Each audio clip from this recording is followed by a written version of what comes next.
di sini kami akan mempresentasikan sistem pakar skin analysis untuk memenuhi mata kuliah kecerdasan buatan dan ujian akhir semester dengan dosen pengampu Bapak Adi Raharjo, Eskom MM. Sebelum melanjutkan ke presentasi, kami di sini akan memperkenalkan kelompok kami terlebih dahulu. Perkenalkan, nama saya Nadila Salsabila dengan NIM 23110286. Perkenalkan, nama saya Azhara Ratu Aulia dengan NIM 23110283. Perkenalkan, nama saya Mazudina Bratamimi dengan NIM 23110433. Saya Tania Rumah Dewi dengan NIM 23110287. Untuk selanjutnya kita akan lanjut ke presentasi sistem pakar dari kami. Baik, kita langsung saja ke sistemnya, yaitu sistem pakar skin analysis, skin advisor system. Nah, skin analysis ini adalah website sistem pakar yang menganalisis jenis kulit dan keluhan pengguna lewat kuis singkat, lalu memberikan penyebab, cara pencegahan, rekomendasi, kandungan skincare, sampai urutan pemakaian skincare pada pagi hari dan malam hari. Juga secara otomatis berdasarkan basis pengetahuan yang sudah kami susun. Nah, di sini di halaman utama pada web ini kita dibuka dengan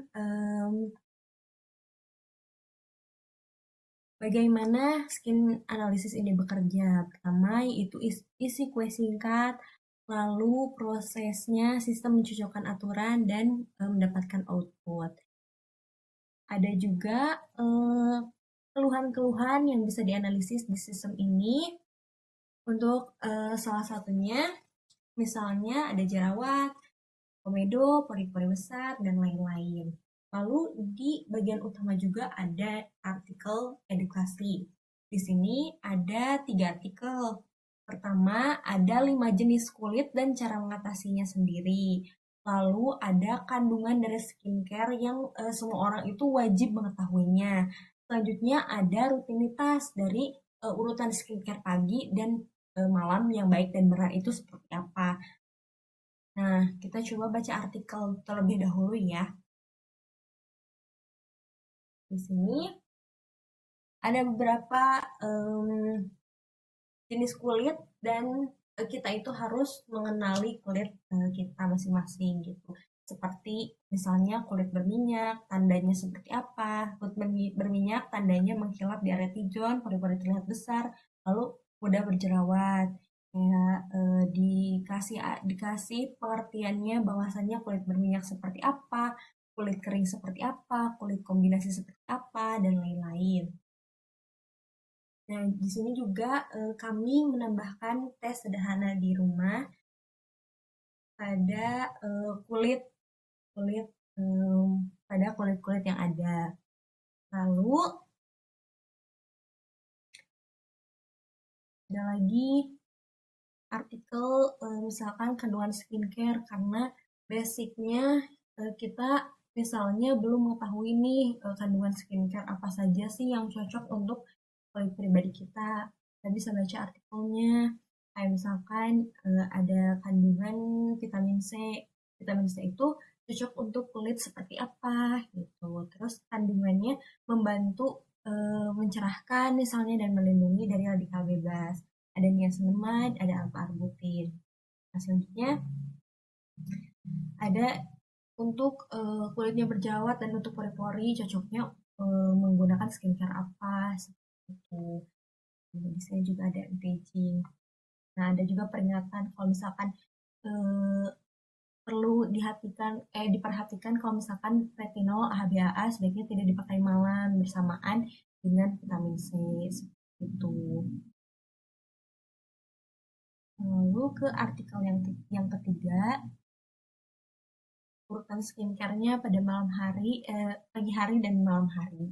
Seperti apa? Jadi kita berikan step by step-nya kepada pengguna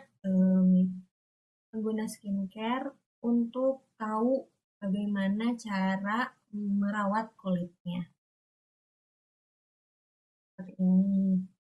Ada juga peringatan kalau misalkan kamu lagi buru-buru, mana yang boleh dilewat, mana yang tidak. Udah. Lalu di beranda juga kita bisa lihat nih seperti apa dan cara kerjanya sistem yang telah kami buat. Kita klik. Nah, bagaimana sistem pakar ini bekerja? Tuh. Nah, sistem ini menggunakan metode utama. Dua metode utama. Yang pertama ada forward chaining, yaitu metode inferensi yang berjalan maju dari fakta yang diinput pengguna, dicocokkan ke aturan jika maka di basis pengetahuan sampai menghasilkan kesimpulannya. Nah, yang kedua ini, karena ini merupakan gejala kulit yang sifatnya tidak selalu pasti, kami menambahkan certainty factor untuk mengukur tingkat keyakinan setiap diagnosis dengan rumus CF evidence sama dengan CF rule dikali CF user. Nah, lalu digabung dengan faktor pendukung dari jenis kulit memakai rumus terakhir yaitu CF combine. Nah, selanjutnya di bagian ini juga kita menerangkan bagaimana sistem pakar ini bekerja, terus apa itu sistem pakarnya. Seperti terdiri dari dua bagian, basis pengetahuan atau basic karena kumpulan fakta tentang kulitnya, dan juga mesin inferensi seperti yang saya ucapkan tadi. Nah, di sini juga ada kan disebutkan bahwasannya ini merupakan basic pengetahuan. Nah, basic pengetahuan yang sudah kami masukkan ke dalam sistem ini ada 5 kategori jenis kulit, 7 kategori keluhan kulit, 3 tingkat keparahan jerawat, dan juga 30 lebih aturan kombinasi penyebab pencegahannya. Selanjutnya ada juga batasan-batasan dalam sistem ini. Seperti halnya ini merupakan sistem rule based dengan certainty factor, dan ini bukan merupakan machine learning. Nilai CF-nya dihitung dari rumus tetap yang sudah ditentukan sebelumnya, bukan hasil belajar dari data pengguna sebelumnya. Selanjutnya, rekomendasi ini bersifatnya umum dan edukatif. Jadi sistem ini tidak memeriksa kulit secara visual dan tidak bisa mendeteksi kondisi medis seperti misalnya infeksi jamur, eksim, atau penyakit kulit lain di luar cakupan basic pengetahuan yang sudah kami masukkan ke dalam sistem ini. Nah, untuk keluhan yang parah, menyakitkan, atau tidak kunjung membaik, hasil sistem ini bukan pengganti pemeriksaan dokter spesialis kulit dan kelamin.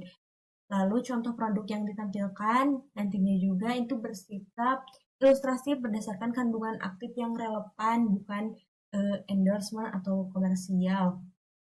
Terus selalu cek label dan melakukan patch test sebelum memakai produk baru, seperti itu. Nah, ini merupakan cara kerja dari sistemnya. Nah, sekarang kita mulai analisis kulitnya dengan mengklik ini. Nah, jadi sistem pakarnya tuh di sini. Analisis kondisi kulitmu. Nah, karena ini merupakan mengisi kuis, jadi kita harus ikuti aturan step by step-nya dan baca dengan benar kondisi kulit kita itu seperti apa. Kita akan demonstrasikan bagaimana jenis kulit secara umum. Misalkan kulit saya terasa kering dan kaku, maka dari itu kita klik kulit keringnya. Lanjut. Nah, lalu di sini bertanya lagi apa keluhan utama dari kulit kamu, karena tadi kering dan juga kayak itu misalkan flek hitamnya banyak, bekas jerawatnya banyak, boleh diklik itu. Dan juga tidak hanya itu, tapi karena kulit kering, kulit saya juga dehidrasi dan kulitnya sedikit kasar. Lalu misalnya sudah kasar, kusam misalnya kayak gitu. Lalu lanjut. Nah, di sini kita itu menghitung keyakinan yang telah saya ucapkan tadi menggunakan certainty factor. Jadi diagnosisnya itu kita bisa lihat apakah sering terasa kulit kusamnya. Tuh, kalau misalkan kita cukup sering, kita klik cukup sering aja. Lalu seberapa sering flek hitam atau bekas jerawat muncul? Misalkan terlalu banyak nih bekas jerawatnya, kita klik sering aja. Terus dehidrasi kulit kasarnya munculnya lumayan sering. Jadi ada pertanyaan lagi, apakah kulit kamu mudah bereaksi, memerahan atau perih saat menggunakan atau mencoba produk baru? Karena saya tidak merasa hal itu, maka saya klik tidak, umumnya aman-aman saja. Lanjut. Nah, kita ditanya lagi mengenai rentan usia agar menyesuaikan kandungan aktif yang ada di skincare ke wajah kita. Misalnya karena saya 20 tahun ahli dan lihat analisisnya. Nah, analisis selesai, kulit kering dengan kecenderungan dehidrasi. Nah, di sini analisisnya merupakan hasil dari kuis yang telah kita jawab. Nah, selanjutnya akan muncul analisis seperti ini. Kulit kering dengan kecenderungan dehidrasi dan kulit kasar, flek hitam atau bekas jerawat, kulit kusam. Ringkasan kondisinya berdasarkan jawabanmu, kulit kamu termasuk kategori kulit kering yang terasa kaku, mudah mengelupas, dan kadang tampak kusam karena kurang kelembapan. Nah, keluhan dengan tingkat keyakinan tinggi, dehidrasi dan kulit kasar, flek hitam atau bekas jerawat, rinciannya ada di bawah di tingkat keyakinannya. Dihitung tadi dari kekuatan aturan pakai dan seberapa yakin terhadap gejala tersebut. Dehidrasinya karena tadi tinggi ya, cukup sering, dan flek hitamnya juga kulit kusamnya.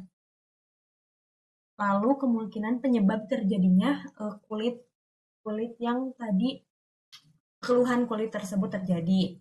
Nah, di sini kemungkinan penyebabnya dipaparkan. Produk sebum yang rendah sehingga lapisan pelindung kulit atau skin barrier mudah kehilangan air. Lalu terlalu sering mencuci muka dengan sabun yang keras, pemaparan udara AC atau pemaparan udara kering atau AC dalam waktu yang lama, dan lain-lain. Selanjutnya kami juga menambahkan untuk pencegahannya seperti apa agar pemakai bisa mengetahui nih bahwasannya kulit kita harus dirawat dan dicegah menggunakan apa saja.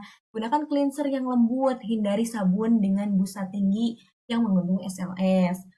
Aplikasikan moisturizer selagi kulit masih sedikit lembab setelah cuci muka. Lalu pertimbangkan humidifier bila sedang berada di ruangan ber-AC. Nah, eksfoliasi secara rutin dan lain-lain. Selanjutnya ada kandungan dan rekomendasi produknya. Cleanser, harus menggunakan cleanser atau cleanser bebas sulfat. Contohnya Cetaphil, Gentle Skin Cleanser, The Ori Rice Milk Cleanser, ataupun yang lainnya. Nah, serumnya juga menggunakan serum vitamin C, AHA, glycolic atau lactic acid, niacinamide. Lalu menggunakan serum atau treatment untuk dehidrasi kulit. Kasarnya menggunakan hyaluronic acid, glycerin, dan panthenol. Lalu moisturizernya krim dengan ceramide dan hyaluronic acid, vitamin C, niacinamide, alpha-arbutin, dan SPF 30-50 PA++ minimalnya. Dan juga rekomendasi produk yang telah disebutkan. Selanjutnya urutan pemakaian skincare-nya kita paparkan juga agar pengguna tahu bagaimana langkah dan urutan penggunaan skincare dengan kondisi wajah yang telah diucapkan tadi, yang telah diberikan tadi. Nah, rutinitas paginya dan juga rutinitas malamnya, misalkan mencuci muka, menggunakan toner, serum, moisturizer, dan sunscreen untuk rutinitas pagi. Dan untuk rutinitas malam, menggunakan double cleansing, eksfoliasi, moisturizer atau night cream, dan face oil itu opsional. Ini seperti itu.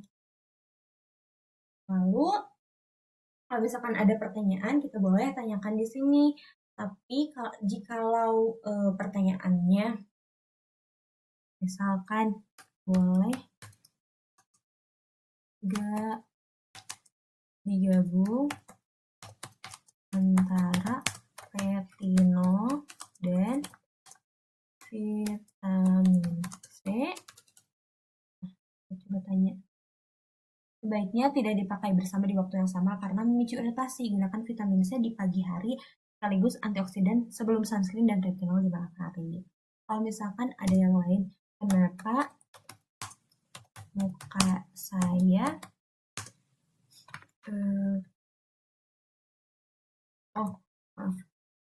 apakah lansing oil cocok pada muka saya? Karena pertanyaan ini belum ada di basic analisis kita, jadi kami memunculkan jawaban pertanyaan ini belum ada di basis pengetahuan sederhana kami. Untuk pertanyaan spesifik seputar kondisi kulitmu, sebaiknya konsultasikan langsung ke dokter atau apoteker. Nah, karena ini bukan merupakan database yang bisa hasilnya disimpan ataupun kita melihat analisis yang kemarin gitu, yang setelah ini. Jadi ini tidak bisa disimpan. Hanya setelah mengisi angket keluar seperti ini, diagnosa seperti ini gitu. Jadi diagnosa ini tidak bisa disimpan karena bukan merupakan dan tidak masuk ke database.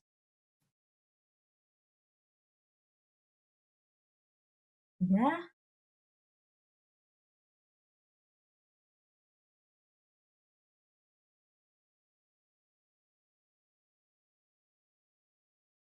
Dan sekali lagi, skin analysis adalah sistem pakar berbasis aturan rule based untuk edukasi dan panduan umum perawatan kulit, bukan alat diagnosa medis. Jadi hasil analisis ini bukan pengganti pemeriksaan oleh dokter atau spesialis kulit, dan selalu lakukan patch test juga sebelum memakai produk baru.